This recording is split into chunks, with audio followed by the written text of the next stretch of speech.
வணக்கம் நண்பர்களே, ஐஎஃப்ஹெச்ஆர் மிஷின் களஞ்சியம் ஆப் தொடர்பான அடுத்த வீடியோக்கு உங்களை அன்போடு வரவேற்கிறேன். இந்த வீடியோவில் நம்ம இந்த சீரீஸில் வந்து பார்த்திங்கன்னா நம்ம ஒவ்வொரு ஐகானில் என்னென்ன இருக்குங்கிறத ஒன்று ஒன்றா சொல்லிட்டு வரோம். அப்படியே salary page, liquid leave option. இப்போது வந்து அட்வான்ஸில் நம்ம ஏற்கனவே வந்து ஃபெஸ்டிவல் அட்வான்ஸ், ஷார்ட் டேர்ம் அட்வான்ஸ்னு பார்த்துட்டோம். இப்போ பே அட்வான்ஸில் என்ன இருக்குது அப்படிங்கிறது இந்த வீடியோவில் பார்க்க போகிறோம். மற்ற வீடியோக்கள் பார்க்கணுன்னா நம்ம சேனலுக்குள்ளே போய் பிளேலிஸ்ட் லிங்க் செக் பண்ணி பாருங்கள். லிங்க் வந்து டிஸ்கிரிப்ஷன்லையும் ஃபர்ஸ்ட் கமெண்ட்லையும் கொடுக்குறேன். ஓகேவா? இப்போது இந்த வீடியோவில் அட்வான்ஸஸ் ஃபோர்த் ஆப்ஷன் போகலாம். ஏற்கனவே festival advance, short term advance பார்த்துட்டோம். ஷார்ட் டேர்ம் அட்வான்ஸில் வந்து எஜுகேஷன் அட்வான்ஸு, இந்த காதி அட்வான்ஸ் அதெல்லாம் வந்துச்சு. ஸோ அதில் ஜிபிஎஃப் வரல. பே அட்வான்ஸில் ஒரு வேளை வரலாமோ அப்படின்னு நினச்சோம், பட் அதுலேயும் வரல. ஓகே, இந்த பே அட்வான்ஸ் கிளிக் பண்ணால் வழக்கம் போல் டாப் ரைட் கார்னரில் அப்ளை கொடுப்போம். இதில் ரெண்டு தான் சம்மந்தமே இல்லாமல் இருக்க மாதிரி இருக்குது.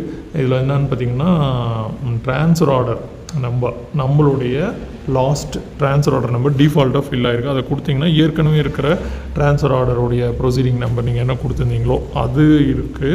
அதுக்கும் இந்த பே அட்வான்ஸ்க்கு என்ன தொடர்பு அப்படிங்கிறது எனக்கு தெரியல. அப்புறம் ரெக்வஸ்ட் அமௌண்ட் இருக்குது. ஓகேவா? சரி, இந்த அமௌண்ட் ஏதாவது கொடுத்து பார்க்கலாம் அப்படின்னு சொல்லிட்டு ஒரு 20,000 கொடுப்போம். காசாக பணமா வரவா போகுது? ரைட்டு, 20,000 கொடுப்போம். இப்போது அவ்வளோதான் இருக்குது. ஏதாவது ஃபைல் அட்டாச் பண்ணால் பண்ணிக்கலாம் வழக்கம் போல். இப்போது வந்து அடிஷ்னல் இன்ஃபர்மேஷன் கொடுத்தோம்னா என்ன வருது அப்படிங்கிறத பார்க்கலாம்.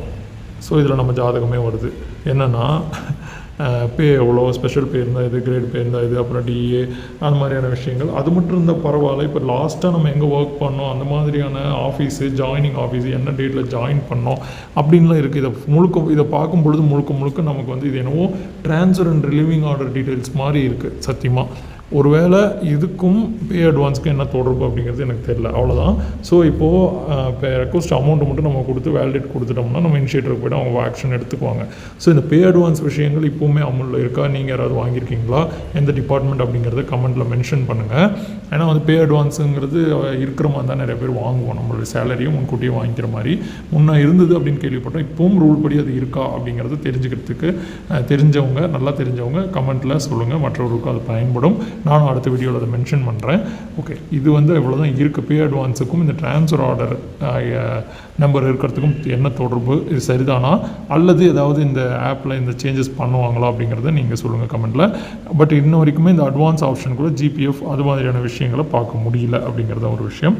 ஓகே, அடுத்த வீடியோவில் நம்ம சந்திக்கலாம். டாடா.